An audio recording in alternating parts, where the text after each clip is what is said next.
Welcome to the paper light box tutorial. This tutorial is going to be going over the construction of the actual paper light boxes. First, what we're going to be going over is the materials that you need. You will need a shadow box. I use these 9x9 shadow boxes from Michaels. It's Belmont Studio Decor. Regular price is $22.99. I do not pay that much. I typically get them for about $6 a piece. They are approximately 1.5 inches in depth. That way, if you don't have a Michaels or are looking at using other stuff, try to get 1.5 inches, if not more, of depth in order to get it, get the whole thing to fit. Otherwise, you're going to have to use some modifications, which we'll go over. Besides needing a shadow box, you will also need some cardstock. I use white cardstock for all of mine. Some people do use colored as well. I use the Recollections brand from Michaels. I just buy the 25 sheet pack. For some of them, you will also need Vellum. If it says in the instructions, Vellum is just a little bit opaque, a little bit see-through. You can see my hand. I buy 12x12 sheets on Amazon. But you can buy the individual sheets at any craft store. Also, a few of the files will ask for either clear transparency, acetate, or Dura Lar. What it is this one's cut down already, but you can see it's just a clear sheet. And that helps, like, if you need, like, fish floating in the ocean, that sort of thing in space. This is what makes them give that appearance. I typically buy Dura Lar. Comes in a book like this, and I buy it at Michaels. It is a little bit on the pricier side compared to like clear transparency sheets you can get at Staples, but I just use like a 50% off coupon on it. Besides all that, you will also need foam board. So this is my foam board. I actually have it cut down already. It comes poster size. Ready for this? Massive poster size. The brand I get, this is Ross foam board. It comes from Wal-Mart. It's 88 cents. I've also bought it though at the dollar store as well. You will also need an Exacto knife, utility knife. I use a self-healing mat with one of my quilting grids, or you can just use a ruler. I use this to cut my foam strips on. Some hot glue, some double-sided tape, or the tape runners, okay? Elmer's glue, Scotch tape, and then the very last thing that is important is what you're going to use to make it light up. For most light boxes, I use these LED light strips. These come from Five Below. I understand it's an East Coast store. I know you can get them from Amazon. They're $5 at Five Below though, and you can order them online from Five Below as well. Okay. If you don't have access to LED light strips, the other thing that you can use is fairy lights. Okay. They're those little tiny lights that come on the string.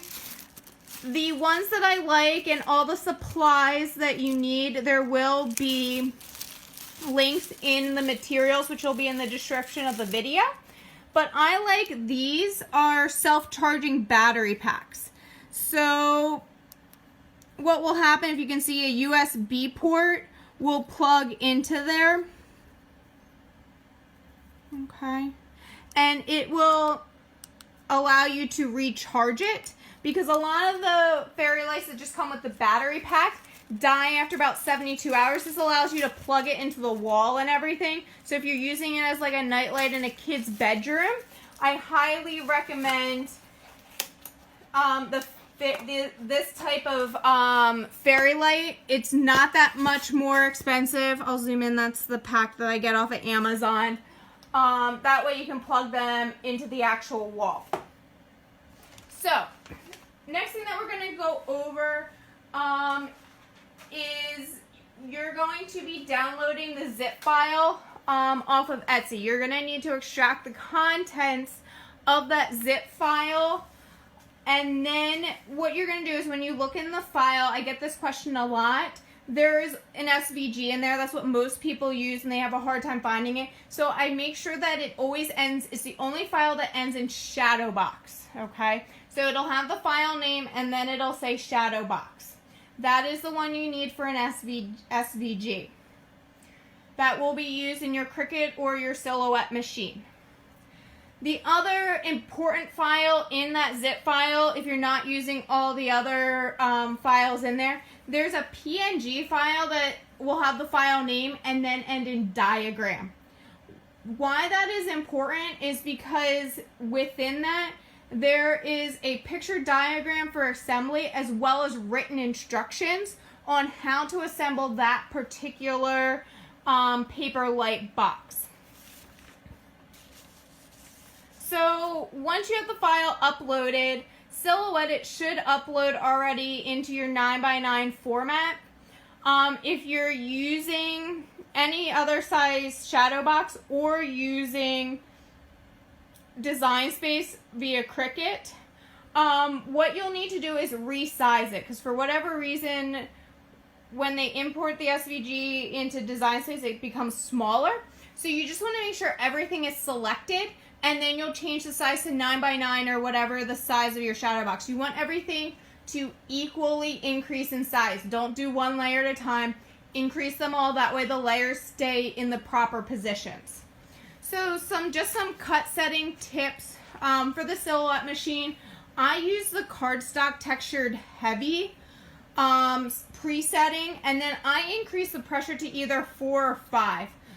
It kind of all depends on how dull my blade is. So if it's a brand new blade, which is super important, nice sharp brand new blade, nice clean mat, because any little tiny particles on your mat underneath the cardstock, it won't cut all the way through.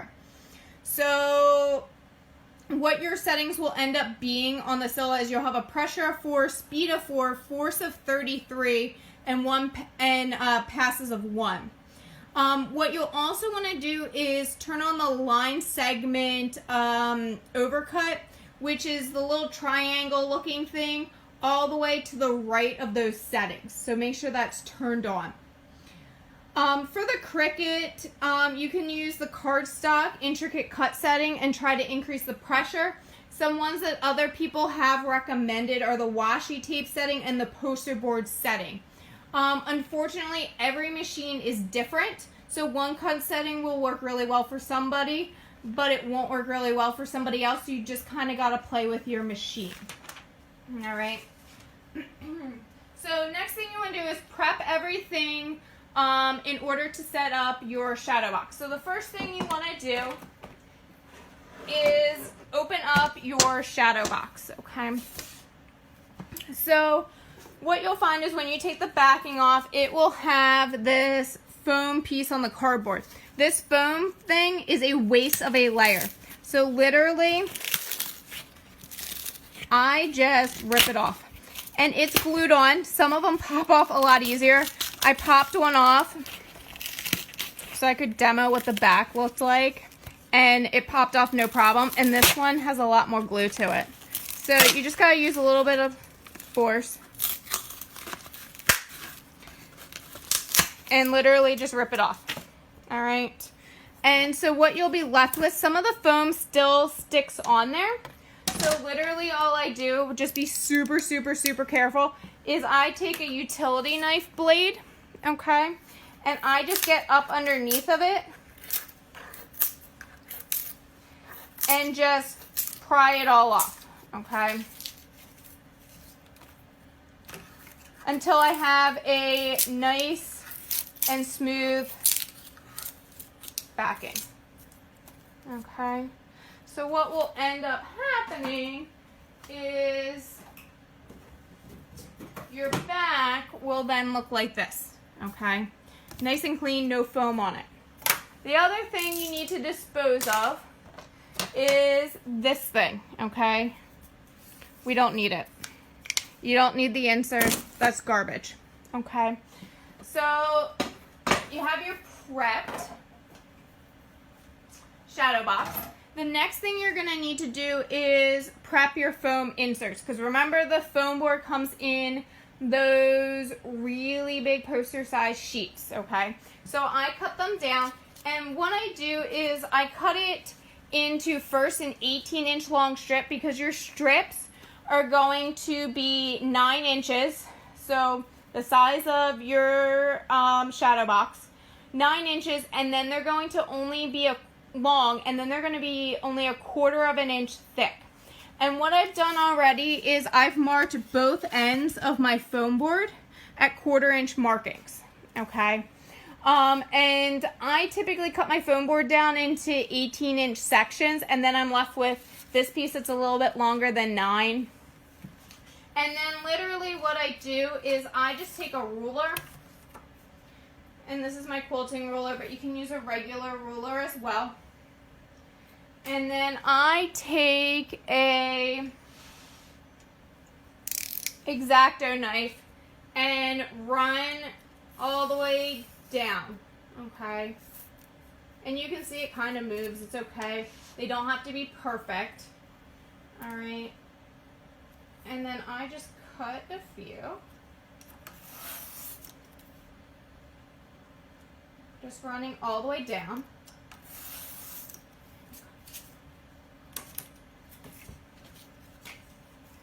And then I just go back. Usually they don't cut all the way through the paper backing, so I just kind of go through and just make sure they cut all the way through. And then I use my self-healing mat that has all the nice measurements on it. And then I just measure each quarter of an inch strip to 9 inches long on my thing, and then I just cut them, okay? And then some of these instructions, you will need these little extra pieces, so do save them. You won't need all of them, but you may need a couple, depending on which light box you're making, okay? So that is everything that is prepped. So next thing we're gonna go over is basic assembly. So what you'll do is you're going to open the PNG file with the last name of diagram, okay? It'll say the file name and then diagram at the very, very end of it. And I've already started construction to help save time. So we're going to be finishing up this dragon, okay?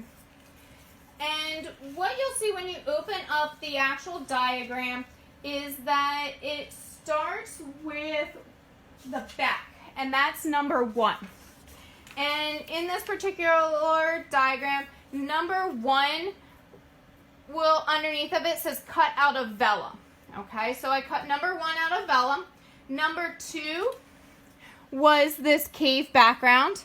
This part, also part of the cave, was number 3. What you want to do is when you start assembly, you're going to start with the solid most cardstock piece. Sometimes that will be piece number 1. Sometimes that will be piece number 2. If it has like stars cut out of it or a moon, or in this case like a cave background, it's going to be piece number 2. Okay? If it says, you know, cut out of cardstock, piece number 1, that's the piece you're going to start with. And you're just going to glue the strips all the way around, and then glue the layer 2 on top, followed by layer 3. Okay? However, sometimes in the instructions, because you can only fit 5 layers in the Studio Decor boxes, some of the layers get glued together in order to give an effect, but there's no foam spacers, okay? It's the same thing, so if you don't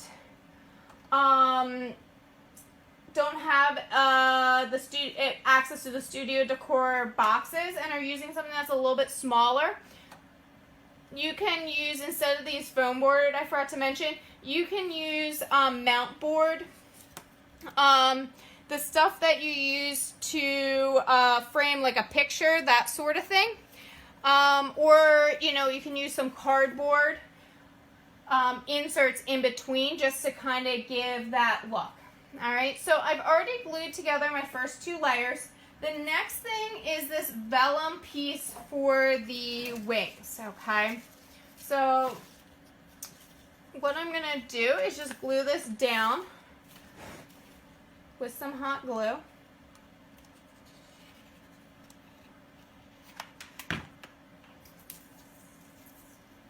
And I just line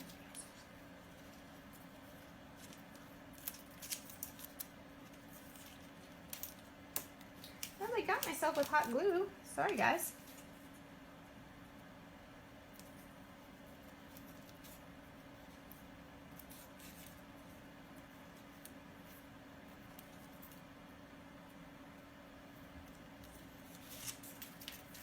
Threw me off there.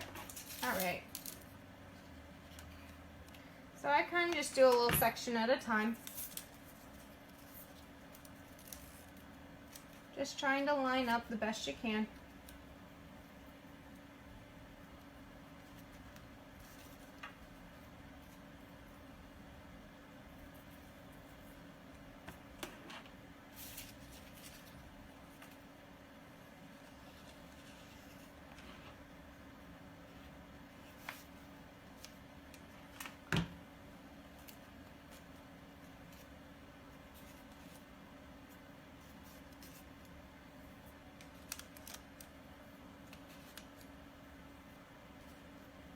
And instead of using hot glue, you can also, in the beginning of the video when I went over tutorials, I talked about the scrapbook tape.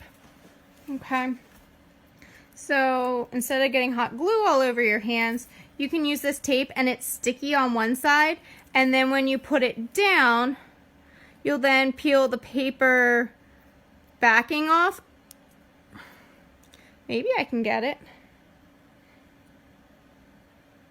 You'll peel the paper backing off, and then you'll stick the next layer on, okay, if you don't want to mess with hot glue.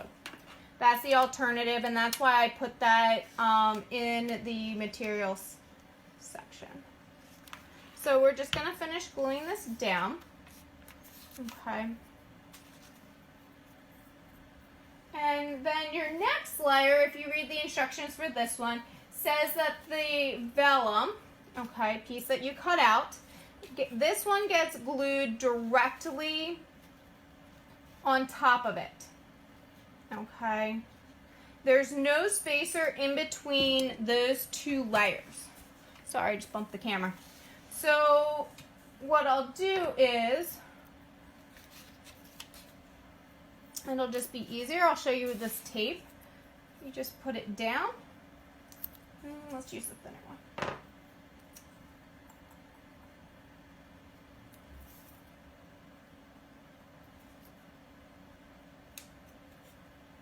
Just put it down. Now I'm literally just sticking it down and tearing it. When I get to the end,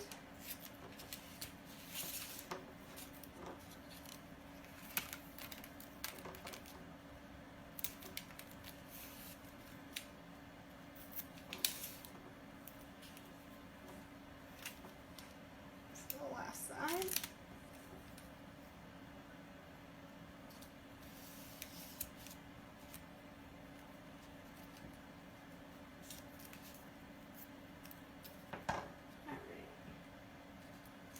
Let's see if I got nails, right?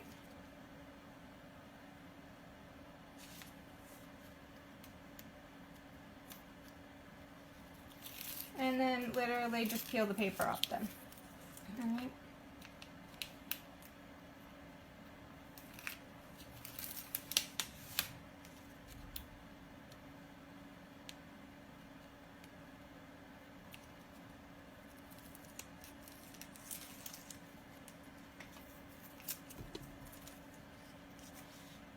I keep hitting the camera.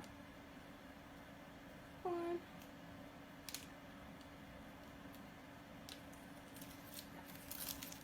on. All right. So then we're gonna line up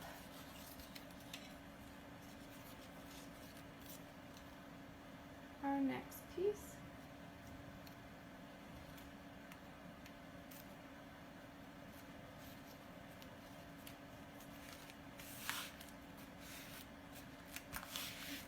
Go. And then there, if you read the directions for this particular one, then a foam layer goes on top. So what I do is just put some hot glue on the back of one of my foam strips. And this one's 9 by 9, and I just line it up with the edge. And then for everything after that first one, I lay it down. I cut off then the little tiny extra with my utility knife.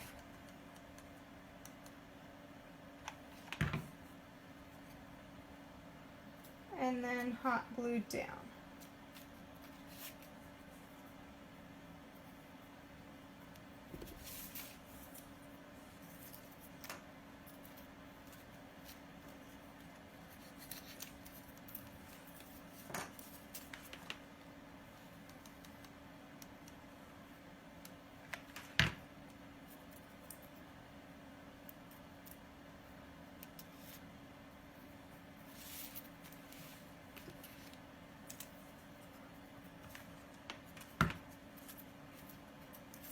Measure the last one.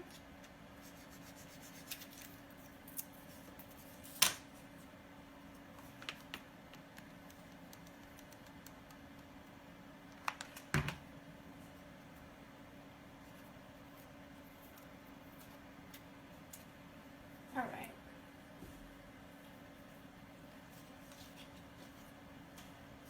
And then the next layer goes on.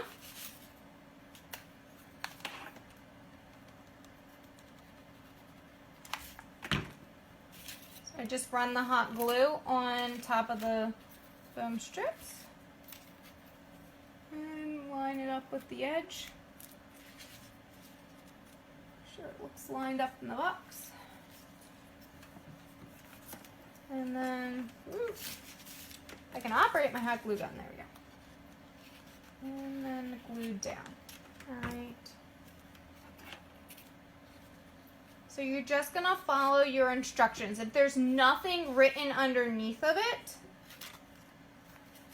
you just proceed with paper, foam board, paper, foam board, paper, foam board.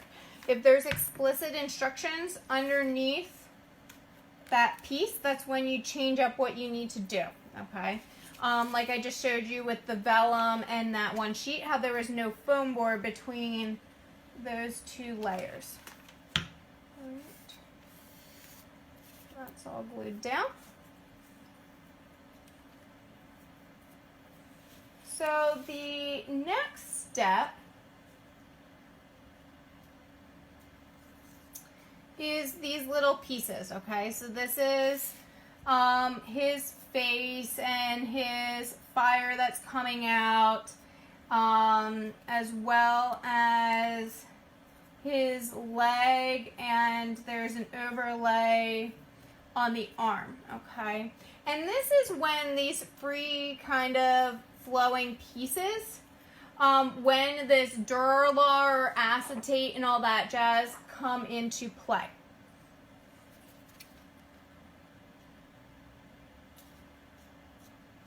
So this is its own separate layer. So what I'm going to do first is I'm going to attach my layer of foam strips.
This one.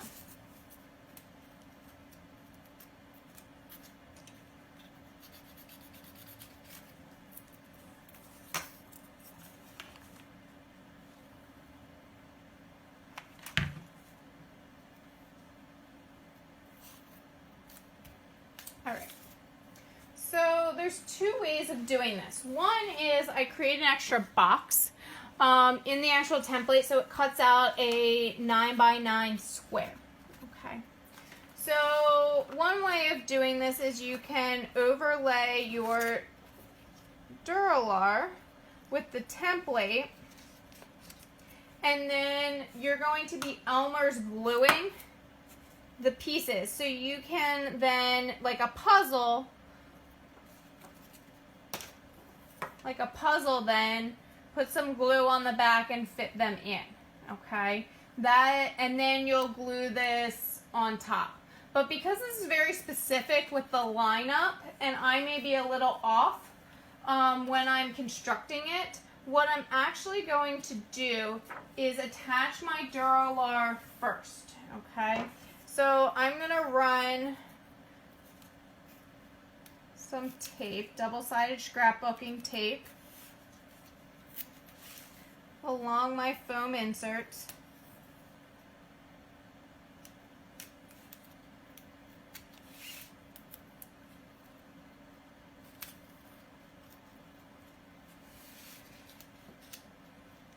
Just because the glue doesn't really work well with the hot glue, it'll work, but it kind of gets a little thick underneath there. So I like to use the double-sided tape for this.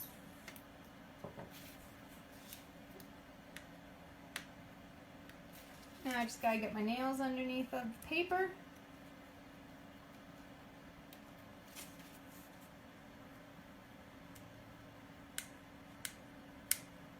That's the hardest part, right?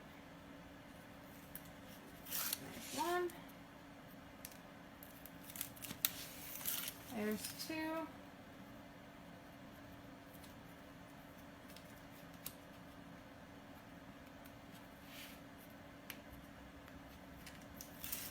There's three.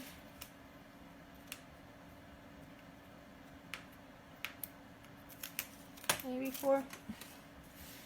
Come on.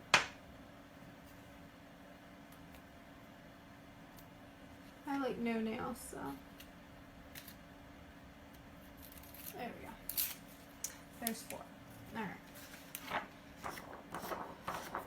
So the thing with clear transparencies, Dura Lar, acetate and all, literally all the little foam stuff and all gets trapped in there. So try to just clean it off the best you can. So you don't need hairs or anything like that behind there. And then I'm just going to attach down them. There we go.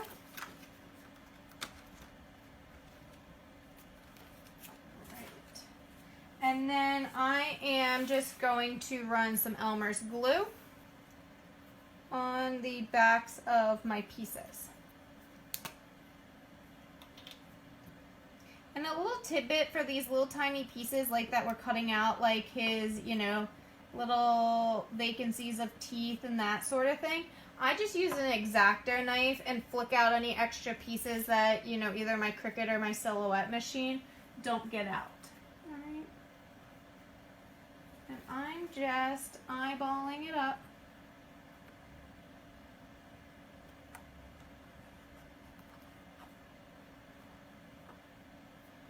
And just gluing down. Alright. And as you know,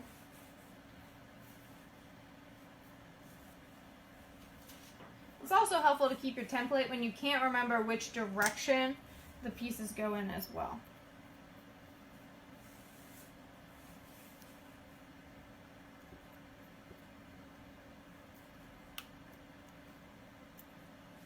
Sorry if I'm out of camera view. So I'm just putting glue on the back. I'm just gluing down.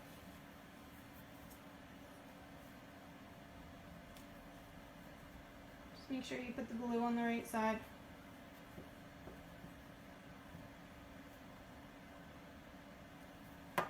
And like I said, this is just regular old Elmer's craft glue.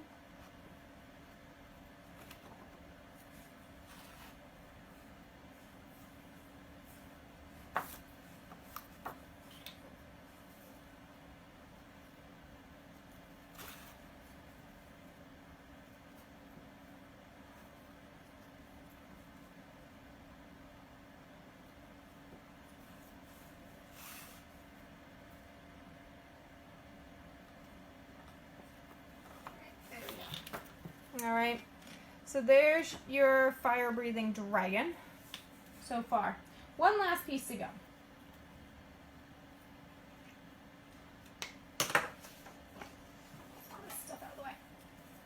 All right, one more layer, and then we'll put our vellum on the back. I always, if the vellum is number 1, I always put that on last. Okay, I always start with paper. I have cats, so gotta love it. Come on.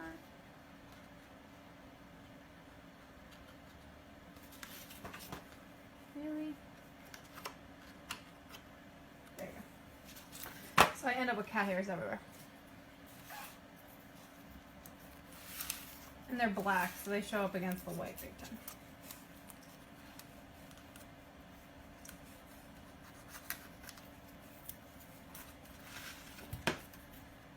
I'm just trimming over a little bit of the Dura Lar overhang.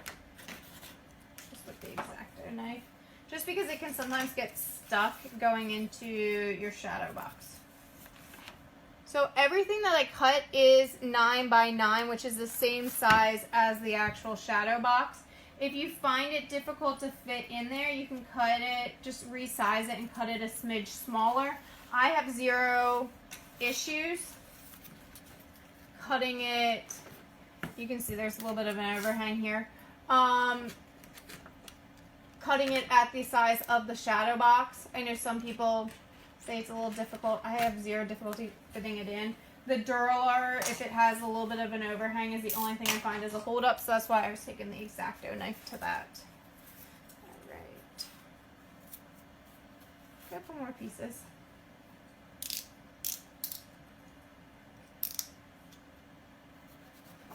This video is long.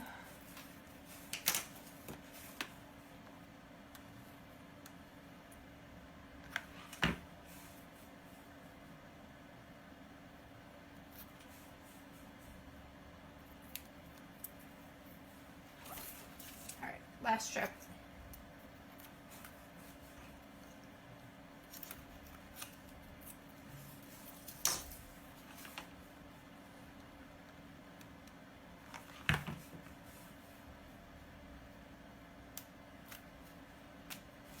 All right, last layer.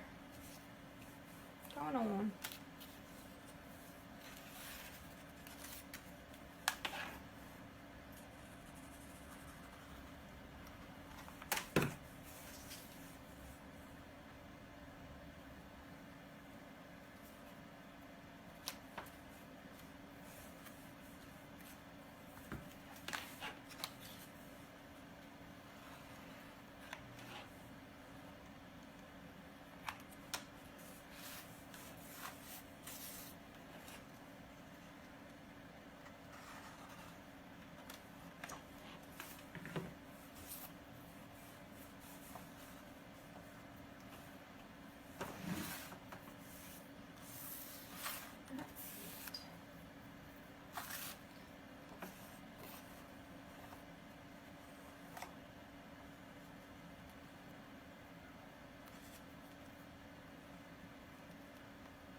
I'm just cleaning up all my little strings.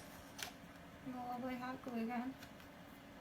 Alright, so last step is because there is a hole in the back, because that's where your light is going to be shining through. And you don't want to see, so it'll go up against this cardboard, and you don't want to see cardboard in your background. I cover the back with vellum. So all you're going to do is I use my tape for this, whether it's my tape runner or this double-sided tape. Doesn't matter, either or.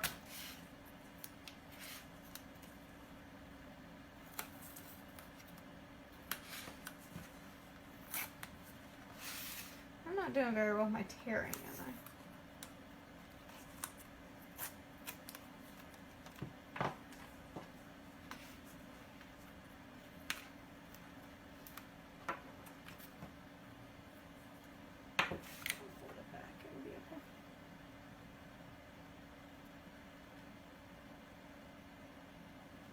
The next step is get all the paper backing off.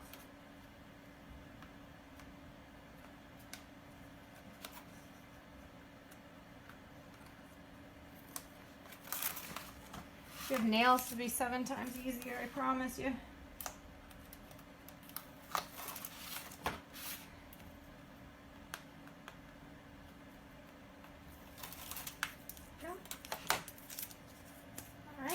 And then your vellum square, which was piece number 1. So everything was assembled per the diagram.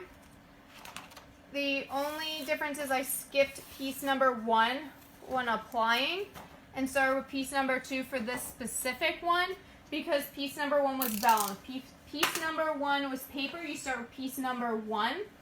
And that is the flat back, and then you build your foam on up all the way up to the last piece. All right, so now let's get it into the box. So we've already taken everything out, and I flip it over.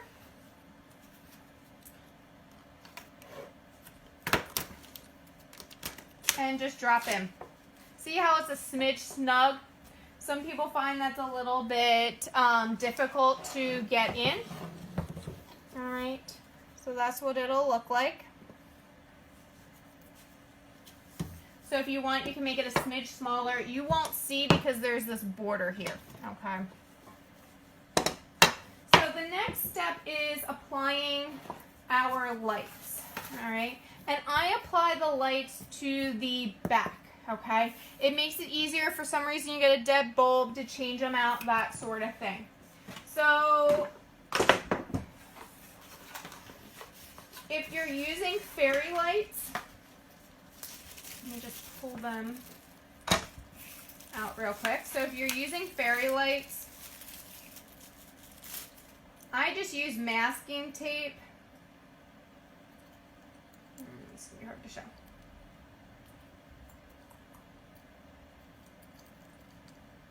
Let me unravel a little bit.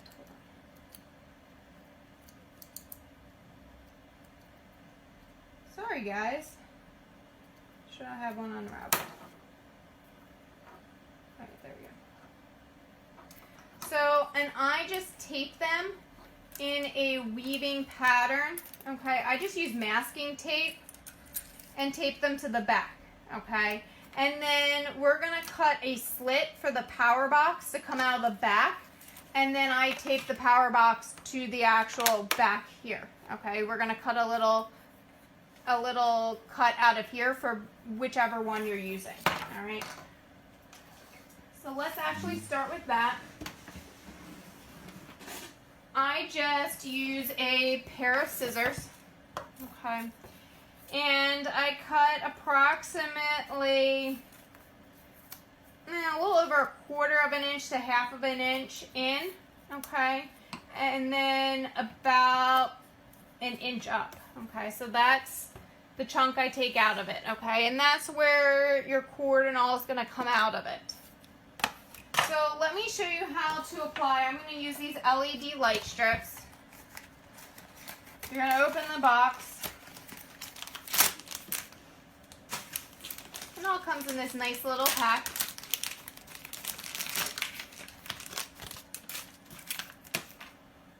So this is your remote. Make sure you pull when you take it out of the pack, there's a clear tab. I don't know if you guys can see this. Make sure you pull that out to get the remote to work, and you can change the colors. That's what I like about them. So what I'm gonna do is there's one end with these prongs on it, and this end has nothing. So the prong end is what's going to come out through the backing. So the nice thing about this is it's got like 3M tape on the back, that double stick tape. So you're just gonna pull the paper, and I start a little bit over, okay, a little bit hanging out there. And I just wrap around the inside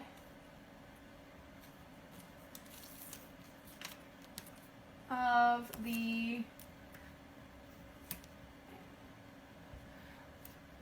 because I put 5 layers in, you can't wrap it on the inside here because of the prongs and how close. If it's a box with 4 layers, you can wrap your LED lights on the inside of here. But since it's 5 layers, you can't do that. There's just not enough space in there.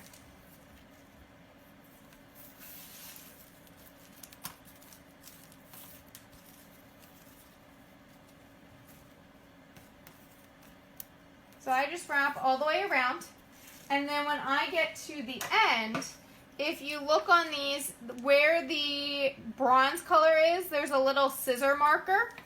I then cut the strip on that scissor mark closest to the end, all right?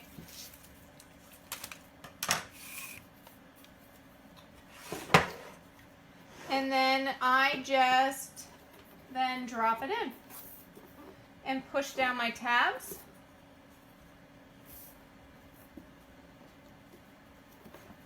Oops.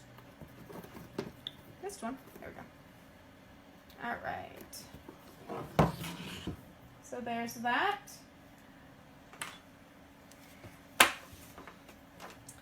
And then it comes with a cord. This is what the cord looks like. Okay. This end is the controller, okay? So it gets applied to, this controller needs to be the front side, so not the sticky side. So this comes towards you. And let me grab glue gun for a second. And then you will need, what I didn't mention, one of these blocks, you know, the phone charger blocks. You will need to buy that separately in order to then plug into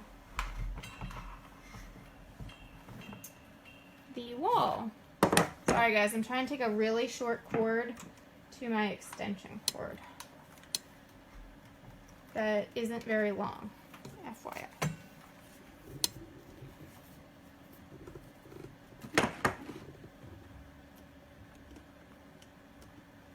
So, I don't know if you guys can see, but the lights are on back there, I promise. If we maybe turn out all my lights. There we go. Can you guys see them? And there's your completed shadow box.